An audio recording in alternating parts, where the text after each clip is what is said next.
Halo guys, apa kabar kalian semua? Mimin di sini bakal melanjutkan alur cerita Sword Star.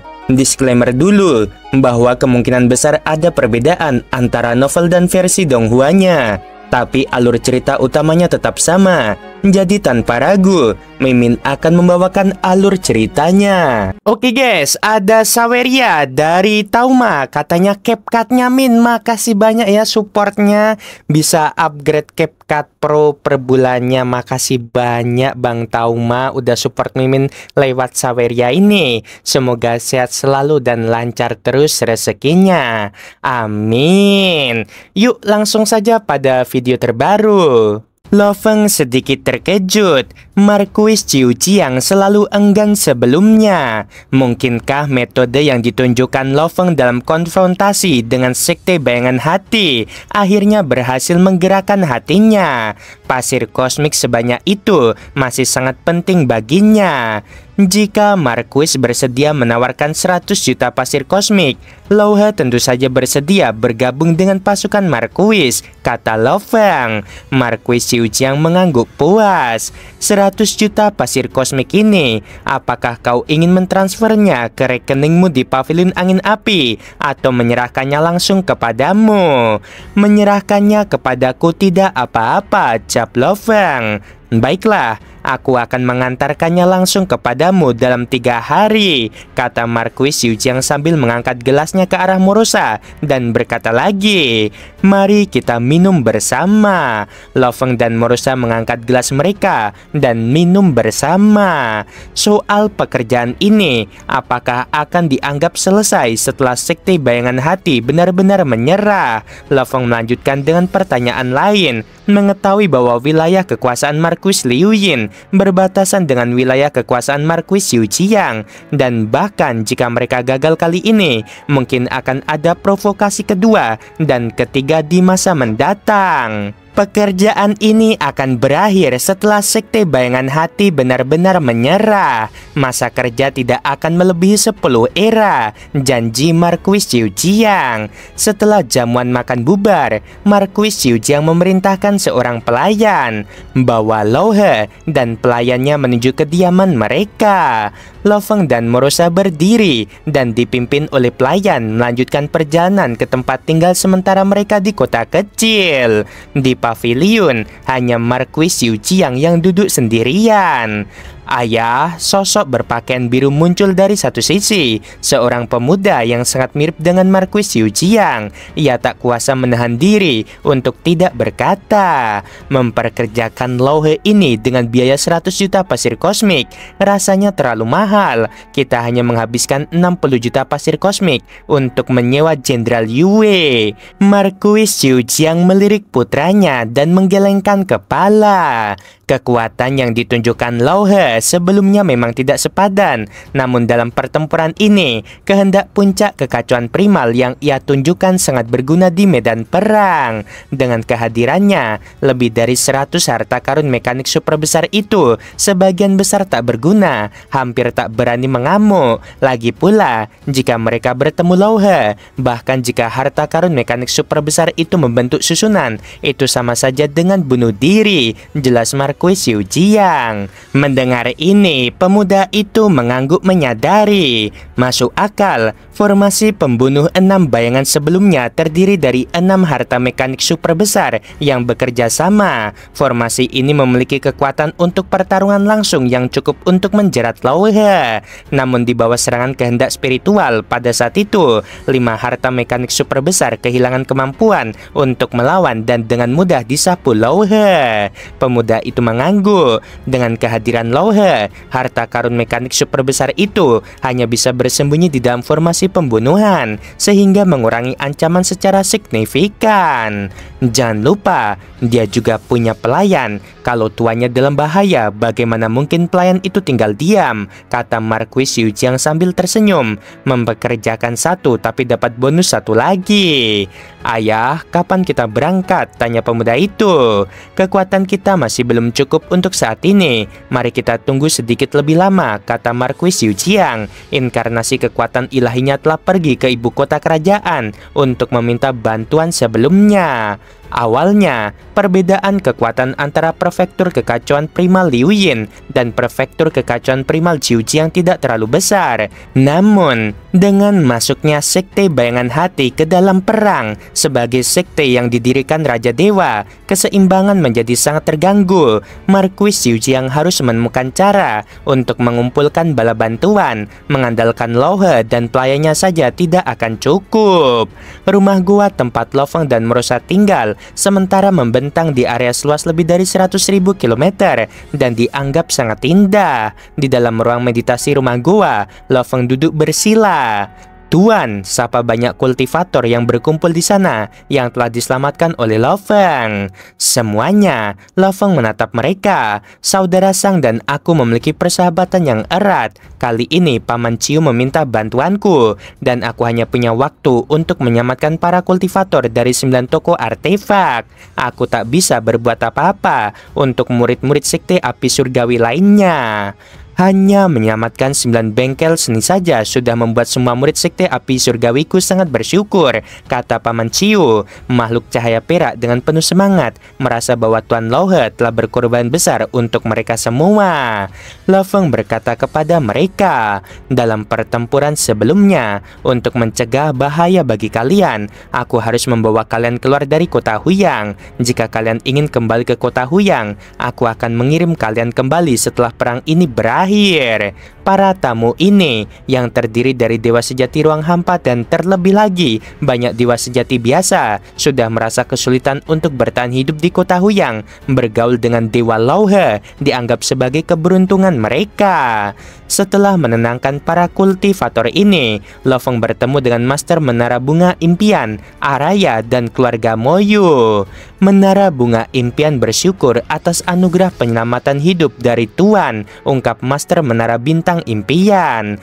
Lo Feng berkata sambil tersenyum, sekte bayangan hati mungkin tidak akan menghabisimu. Master Menara Bunga Mimpi menggelengkan kepalanya. Kalau bukan karena bantuan Tuan, semua harta karun kali ini pasti sudah dijarah. Bahkan aku, yang hanya ahli dalam musik dan teknik ilusi, mungkin akan ditangkap oleh para petinggi sekte bayangan hati untuk dijadikan musisi atau lebih buruk lagi sebagai mainan. Kalau begitu, kau harus berlatih dengan tekun. Hanya dengan mengandalkan diri sendiri, kau bisa bertahan dalam jangka panjang, kata Lo Feng. Master Menara Bunga Impian menggelengkan kepalanya, sementara Araya di sampingnya mendengarkan dengan perasaan yang lebih kompleks. Sebagai dewa sejati ruang hampa dari klan 1000 daun, ia masih jauh tertinggal dalam hal musik dan teknik ilusi dibandingkan dengan Master Menara.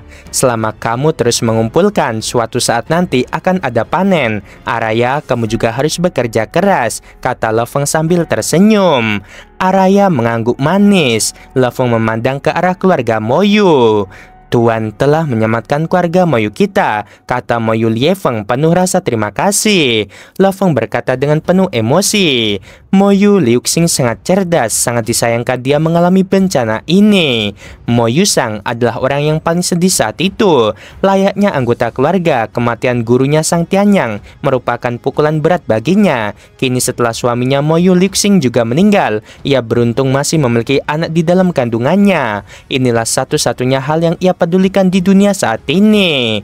Terima kasih Tuan Lo He karena telah membahaskan dendam Liu Xing, kata Moyu Sang dengan penuh rasa terima kasih. Di Menara Bintang, selama bertahun-tahun perjalanan kultivasi Lo Feng, ia telah menyaksikan banyak suka dan duka, persatuan dan perpisahan. Bahkan ia sendiri berkali-kali merasa tak berdaya. Terlihat makhluk-makhluk dari lapisan kekacauan primal yang jauh terbang riang. Ini adalah 15 makhluk yang ditangkap Lo Feng hidup-hidup di lapisan kekacauan primal selama 5 era terakhir. Dengan mempelajari makhluk-makhluk ini, pemahaman Lo Feng tentang hukum-hukum primal pun semakin dalam. Sampai sekarang, aku sudah menyimpulkan hingga 16 teknik alam kekacauan primal, dan aku bisa mengubah teknik-teknik alam kekacauan primal ini, pikir Lo Feng dalam hati. Meskipun sudah terkumpul begitu banyak, aku masih belum bisa memahami hukum kekacauan primal. Lo Feng merasa agak tersiksa. Namun, ketika ia mencoba menyentuhnya, rasanya seperti menggenggam udara. Apapun yang terjadi, ia tidak dapat memahaminya sepenuhnya, selalu saja sedikit kurang. Ketika aku menyimpulkan 10 teknik alam kekacauan primal, aku merasa masih sedikit kurang menguasai hukum kekacauan primal. Sekarang setelah memahami 16 teknik, aku masih sedikit kurang, gumam Lo-Feng. Lo-Feng sangat berbakat, memiliki tubuh dewa yang sangat besar, jauh melampaui tokoh-tokoh sejarah yang memberinya jiwa yang kuat. Ditambah dengan kehendak tingkat Raja Dewa, efisiensinya dalam pemahaman secara alami sangatlah tinggi. Namun demikian, memahami hukum kekacauan primal terasa sangat sulit. Selama kau terus mengumpulkan, pada akhirnya akan ada panen. Lo-Feng duduk bersila dan mulai berkonsentrasi pada pemahaman. Waktu berlalu hari demi hari. Kota Hu yang berangsur-angsur kembali tenang, kecuali para dewa sejati ruang hampa dan para dewa sejati abadi di dalamnya yang hampir seluruhnya dijarah. Sekte Bayangan Hati memang telah meraup keuntungan yang sangat besar. Di puncak tertinggi dalam sektor armor kekacauan primal, kepala Sekte Bayangan Hati dan 18 tetua berkumpul, semuanya melihat ke arah rumah pemilik kota. Pemimpin sekte, tidakkah kita harus membayar harga dengan korban untuk menghancurkan rumah pemilik kota ini? Usul tetua bermata satu. Pemimpin sekte Bayangan Hati memandang ke arah rumah besar penguasa kota yang jauh. Kita telah sepenuhnya menyegel rumah besar penguasa kota sekarang. Mereka tidak bisa keluar dan mereka tidak mengancam kita. Marquis Jiujiang mungkin akan mengirim seorang master formasi untuk memasuki kediaman penguasa kota. Kita hanya perlu menunggu dengan sabar. Tangkap satu lalu habisi satu. Dengan mempertahankan rumah pemilik kota, mereka dapat mencegat semua bala bantuan. Kita memang telah menyiapkan formasi besar sebelumnya, menjebak seluruh kediaman penguasa kota. Siapapun master formasi pendukung yang datang, bisa kita cegat dan habisi. Tapi, kurasa kita harus menaklukkan kediaman penguasa kota terlebih dahulu. Dengan begitu, Marquis Jiujiang tidak akan bisa menguasai kota Huyang, kata tetua bermata satu. Tetua buta angkat bicara. Saya setuju dengan pemimpin sekte. Kuncinya adalah menghabisi para master formasi. Langit di atas kota Huyang gelap gulita, seakan malam menelan siang. Kabut air raksasa yang dikendalikan Jenderal Yuewu terus bergelak, beradu dengan formasi bayangan hitam yang dipanggil Master Sekte Bayangan Hati. Retakan formasi mereka, teriak Marquis Jiujiang. Lebih dari 3.000 dewa sejati abadi di bawah komandonya segera mengendalikan harta mekanis raksasa. Untaian cahaya ilahi berwarna keperakan ditembakkan serentak, menerjang ribuan bayangan hitam yang menyerap dari kota. Benturan dahsyat terjadi, seakan bintang-bintang jatuh ke bumi. Para murid sekte Bayangan Hati berteriak lantang, wajah mereka penuh fanatisme. Ribuan bayangan berwujud prajurit iblis menjerit, tubuh mereka menyatu, berubah menjadi naga hitam raksasa yang panjangnya ribuan kilometer, mengaum menggetarkan ruang hampa. Serang mereka! Jenderal Yonghu maju tanpa ragu, tubuhnya berkilau, membesar hingga menyerupai dewa perang raksasa. Setiap pukulannya menghancurkan bayangan naga hitam. Di sisi lain, Jenderal Yuewu tetap duduk tenang di tengah formasi. Kedua tangannya bergerak seperti menenun langit, menyusun simpul demi simpul hukum alam. Berkumpul, lalu hantam, katanya. Ratusan arus air bersatu membentuk tombak kristal biru yang panjangnya melintasi cakrawala. Tombak itu melesat menusuk tepat ke jantung naga hitam. Naga hitam runtuh menjadi kabut, terhisap kembali ke dalam formasi gelap. Master sekte yang berdiri di atas istana kota menatap dingin. Yuewu, formasi airmu memang indah, tapi kali ini kau akan tenggelam di samudera kegelapan milikku. Dengan satu hentakan kaki, 18 tetua sekte serentak mengeluarkan inkarnasi kekuatan ilahi mereka. Langit kota seketika dipenuhi bintang hitam yang memuntahkan cahaya kegelapan. Cahaya itu menekan, melipat ruang, bahkan ribuan dewa sejati abadi merasakan tubuh mereka bergetar hebat.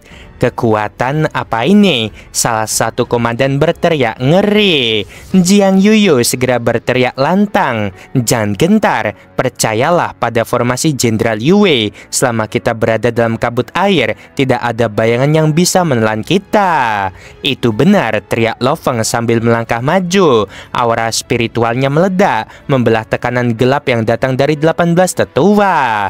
Murusa yang berdiri di belakangnya mendengus dingin. Apakah mereka pikir dengan trik seperti ini bisa menjatuhkan kita? Master Sekte menatap tajam ke arah Lo Feng. Kau yang disebut-sebut sebagai Lauhe, mustahil. Bagaimana mungkin makhluk sepertimu bisa mencapai sesuatu seperti itu?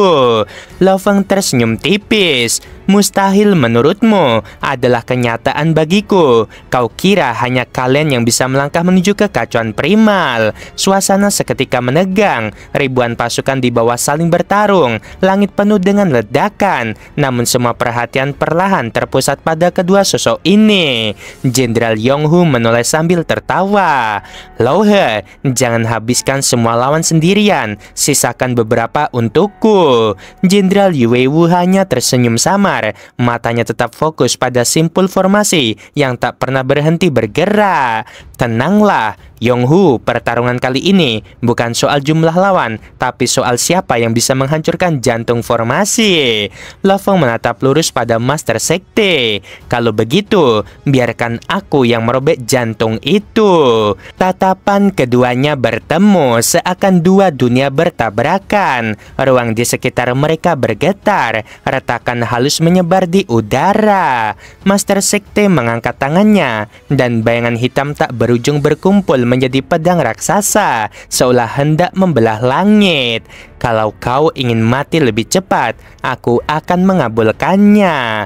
Lo Feng mengangkat tangannya sendiri. Cahaya putih murni berkumpul, lahir dari perpaduan tubuh abadi dan tekad yang tak tergoyahkan. Bicara setelah kau bisa menjatuhkanku. Pasukan Marquis Yu Jiang di bawah kendali Yue Wu telah berubah menjadi arus air tanpa bentuk. Arus itu menyusup seperti naga tak bertulang, menghindari hantaman kapal perang raksasa milik Sekte Bayangan Hati. Pasukan telah memasuki inti kediaman. Seru Jenderal Yue Wu bergema, tenang meski napasnya terasa berat karena menanggung beban ribuan dewa sejati abadi.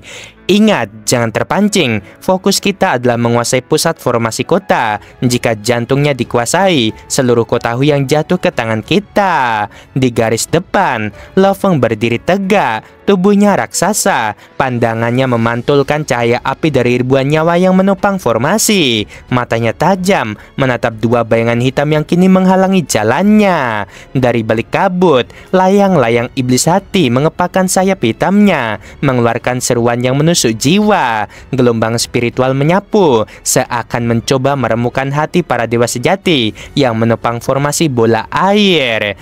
Lauhe, suara serak tetua buta terdengar, bergema melalui kehendak spiritual. Kau membuat sekteku malu di pertempuran sebelumnya. Kali ini kau tidak akan lolos, tekadmu akan patah, jiwamu akan hancur. Di sampingnya, tombak panjang menyalurkan aura gelap yang sanggup menembus dimensi. Ciuyi yang mengendalikannya melangkah maju penuh percaya diri. Kali ini bukan hanya sekteku, tapi seluruh kehendak ribuan murid mendukungku. Bahkan jika kau memiliki kekuatan kekacauan primal, apa yang bisa kau lakukan menghadapi kami berdua? Lo Feng tersenyum tipis, suaranya rendah namun penuh tekanan. Kalau kalian hanya bisa bertahan, itu berarti aku yang akan menyerang. Ia mengangkat dua pedang pengasah hati, cahaya tajam terpancar. Setiap bilahnya memuat tekad yang seolah mampu membelah dunia. Dengan satu gerakan, dua tebasan meluncur, masing-masing menyasar layang-layang iblis hati dan Demon General. Benturan terjadi, suara kehancuran jiwa menggema, menyebabkan banyak dewa sejati abadi yang menopang formasi menjerit. Darah segar mengalir dari telinga mereka. Tetua buta tertegun. Gila, tekadnya masih sama kuatnya. Bahkan setelah 5 era berlalu, dia tidak melemah sedikit pun. Ciuyi berteriak, suaranya bercampur amarah. Jangan takut, pertahanan penuh. Tekadnya bisa dihentikan jika kita bersatu. Lo Feng melangkah maju, tubuh raksasanya menyimak kabut hitam. Kalian pikir bisa menahanku dengan bertahan, maka aku akan mengiris pertahanan kalian sampai hancur. Di luar kediaman, di atas langit kota, dua sosok berdiri saling berhadapan, menyaksikan pertempuran dari jauh. Mereka adalah Marquis Yu Jiang dan Marquis Liu Yin, dua penguasa primal yang menjadi dalang di balik perang ini. Marquis Yu Jiang berambut perak yang berkilau di bawah cahaya formasi. Dia tersenyum puas. Lihatlah Liu Yin, Yue Wuku memimpin formasi pasukan bagaikan arus sungai tak berujung. Kapal perang angin apimu pun tak mampu menahannya. Bahkan harta karun pelindung sektemu dipaksa mundur oleh satu orang di garis depan. Kau tak bisa menyangkal, hari ini kau tahu yang akan jatuh ke tanganku. Marquis Liu Yin bersirah merah tua, tatapannya dalam dan dingin. Jangan terlalu cepat berbangga, Jiu Jiang. Yue Wu memang jenius formasi, aku akui. Tapi perang bukan hanya soal formasi. Pasukanmu memang masuk, tapi bisakah mereka bertahan di dalam? Kau tahu betul aku belum menurunkan kekuatan sebenarnya. Jiu Jiang tertawa kecil, nada suaranya penuh percaya diri. Aku sudah tahu kau menahan diri. Justru itu aku menyiapkan lauhe. Lihatlah, dua harta karun sektemu yang konon tak tertembus kini tertekan oleh satu orang. Kalau aku punya 10 lauhe, bahkan kau pun tak akan bisa tidur tenang di malam hari. Mata Liu Yin menyimpit, semburat cahaya merah darah melintasi matanya. Sayangnya dunia ini hanya memberimu 1 lauhe, dan kau lupa aku memiliki sesuatu yang lebih berbahaya. Jiu Jiang menatapnya lurus, senyum peraknya tetap ada meski sorot matanya menjadi tajam. Kalau begitu, tunjukkanlah. Mari kita lihat apakah bayangan milikmu cukup kuat menelan api yang kubawa. Udara di sekitar mereka bergetar. Langit sendiri seolah menahan napas. Para pengamat dari jauh, termasuk Kaisar Cuyu dari pavilion angin api, hanya bisa terdiam. Mereka tahu ini bukan lagi sekedar perang kota. Ini adalah bayangan pertarungan dua penguasa kekacauan primal yang saling menguji. Kembali ke dalam kediaman penguasa kota, ledakan demi ledakan terus terjadi. Lo Feng menebas tanpa henti, bilah pedangnya membawa kehendak yang tajam. Yue Wu, meski sibuk menjaga formasi arus air, masih sempat menatap Lo Feng dari jauh. Senyum tipis tersungging di wajahnya.